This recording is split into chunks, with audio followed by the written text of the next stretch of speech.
Hi, my name is Cheryl Mosey, and I am the creator of Startup by Faith. I started my business a few years ago, and it was all about saying yes to stepping out on faith to starting my business. And so I created this series of discussions with other women entrepreneurs because I wanted to understand what brought them to their yes, what made them step out on faith to start their business. And I also wanted to understand their challenges. So this is what Startup by Faith is all about, and I hope you enjoy the series.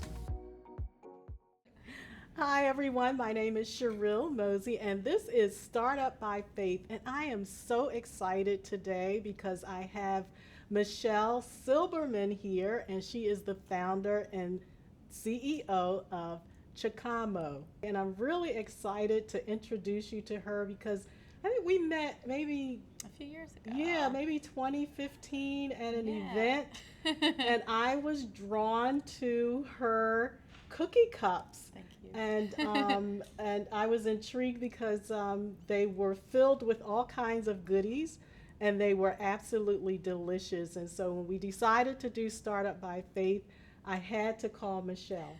So Michelle, thank you so much for coming to our space and introducing your product. But before you started your business, I want to get to know about Michelle. What happened before you started your business? What happened before I started? What did you do? Well, actually, I am from North Jersey, and I come from a first-generation Russian Jewish family. And both sides of my grandparents and my parents, they came to the United States really without anything. The main story that actually drives me, that helps me get up in the morning, is when my grandfather came to the United States, he was being interviewed on television, so he was wearing a suit, but he was homeless, so he would sleep on a park bench at night. Wow. And that's really the start of my dad's side of the family in America. And my grandfather has been a huge inspiration. There's a lot of businesses that have been created, and I think that the entrepreneurial blood that it takes to really leave a country, leave everything behind in the hopes for something better, is something that beats through my veins, and this is kind of a way that I can honor the struggle that they went through in order for us to have a better life. Right, and that word that you mentioned, the struggle, is so real. So what did your grandfather do? He started by painting houses, even though he was a trained engineer. And then eventually he had to get his engineering degree here in America. And even to this day, he's 84 years old, and he's had 5 retirement parties, and he just won't stop working.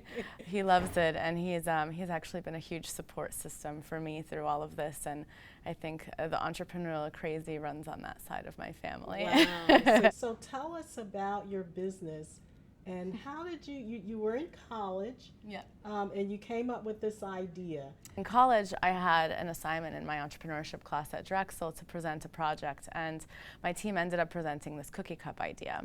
And my professor came up to me after class and said, this is extremely different, why don't you go test it out? So I went back to my dorm room, flipped over muffin pans. The oven worked so terribly. One side was still cookie dough, the other side was completely burnt.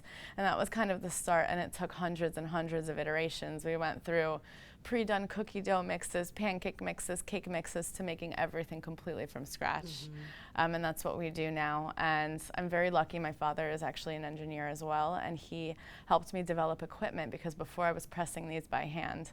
And it would take me about 3 hours to do 100, but now we're doing thousands at a time, and it's all really because of the creativity and the push that he gave me. So for the cookie cup, you mentioned that your father helped you with the equipment. What kind of equipment do you need to? So we have a piece of production equipment that's pretty standard in the baking industry, but then we had to add a custom attachment. We have special cookie cup molds that work specifically with our recipe. So there is a lot of customization, even the packaging. If you look really closely, it says ChocAmo on it, and it took about a year to get that in from across seas. So Michelle, let's talk about the cookie cup. Now, when I look at this, and I'm sure other people look, they say, oh, it's a cookie cup, but there's so much that goes into making this cookie cup. And what I want people to realize is the process behind making the cookie cup. We talked a little bit about you needing special equipment to make this cookie cup. Then there is the design of the cookie cup, because you hold different things in it. What kind of things Sure. you hold in this cookie cup? Originally, the inspiration was cookies and milk. But what I found once we started doing events is you can actually do a hot shot of espresso out of there.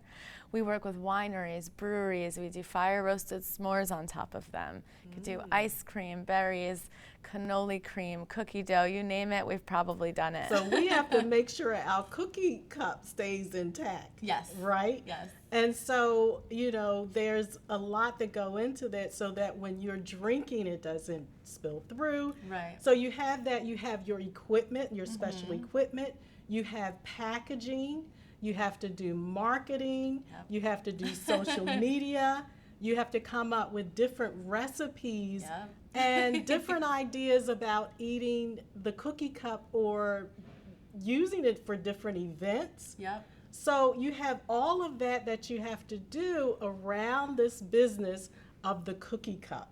So it's not, tell me the name of the business because you have a really cool name. ChocAmo. ChocAmo. And it actually comes from two words, chocolate and amore, because a love for chocolate is kind of what inspired our first flavor, which is the chocolate chipster cookie cup.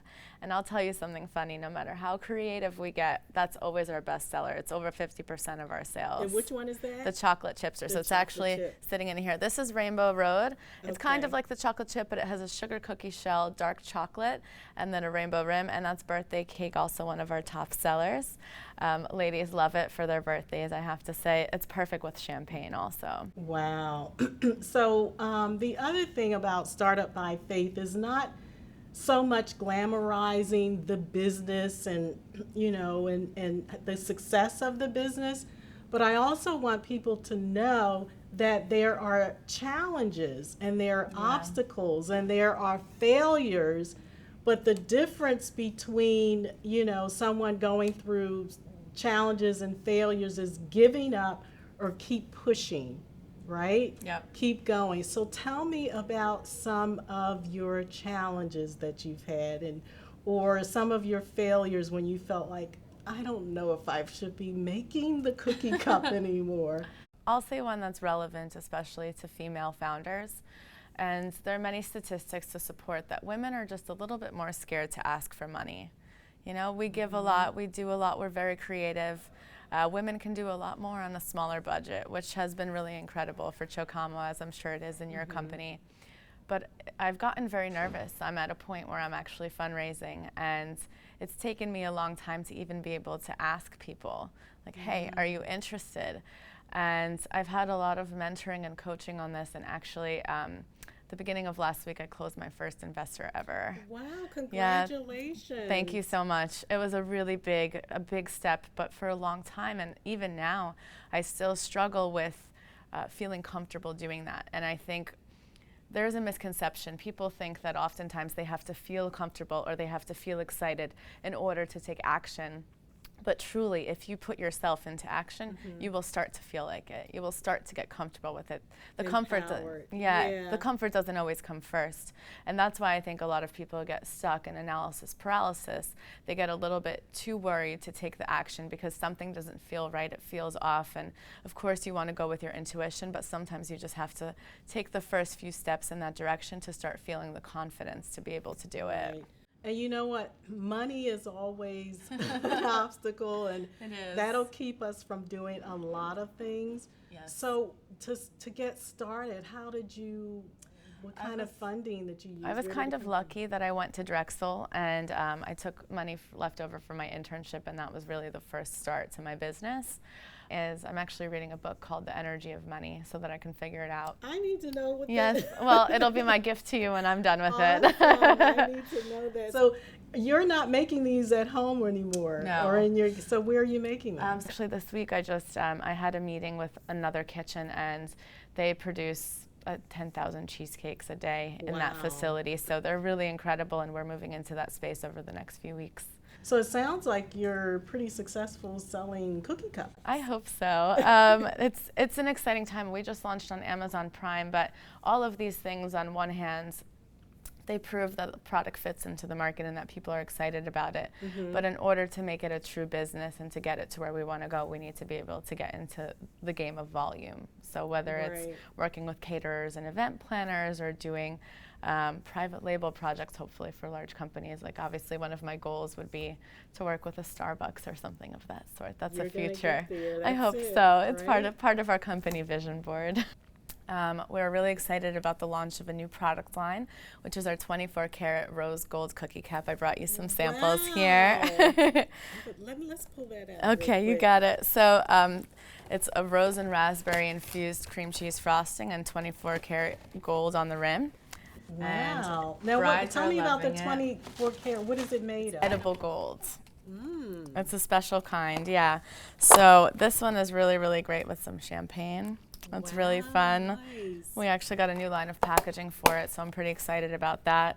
And I'm also just looking to expand a bit more nationwide. Just this week, we're actually launching 4 sales reps all over the country. So I'm really excited about that. Yeah. Awesome. I definitely like to keep busy, but what I love is I was working on our vision statement last week, actually, and I switched it up because I wanted to make it something that really resonates with me. So it's to inspire a smile for every taste bud, every person, every time. I love it. I'm with you on that one. Awesome. I am ready to taste one of those. Well, I just happen to have some milk here. There you go. There you go. What would you, we talked about different fillings, so now we're getting even on this card, you can take a look. I wish I brought my marshmallow blowtorch with me. That's a fun one. But we make cocktails and we do marshmallow s'mores on top of them. At different wineries, they pair different types of wine with them. We even have breweries that pair dark stout beers with them. One of my favorite customers is actually Scoop DeVille. They're in the neighborhood in Philly, and they do amazing stuff with our cookie cups. They take a 6-pack, put all different flavors of ice cream, drizzles, all types of sprinkles, and people are buying them instead of ice cream cakes because they love the fact that they're shareable, they're snackable, and you can taste an array of flavors. So I want to thank Michelle so much for coming by, and let's do a toast, Michelle. Let's do a toast. Fill your cup. And we are toasting to success and women entrepreneurs. I love it. Thank you so much. Thank you again, and thank you for joining us for Startup by Faith. Cheers. Cheers.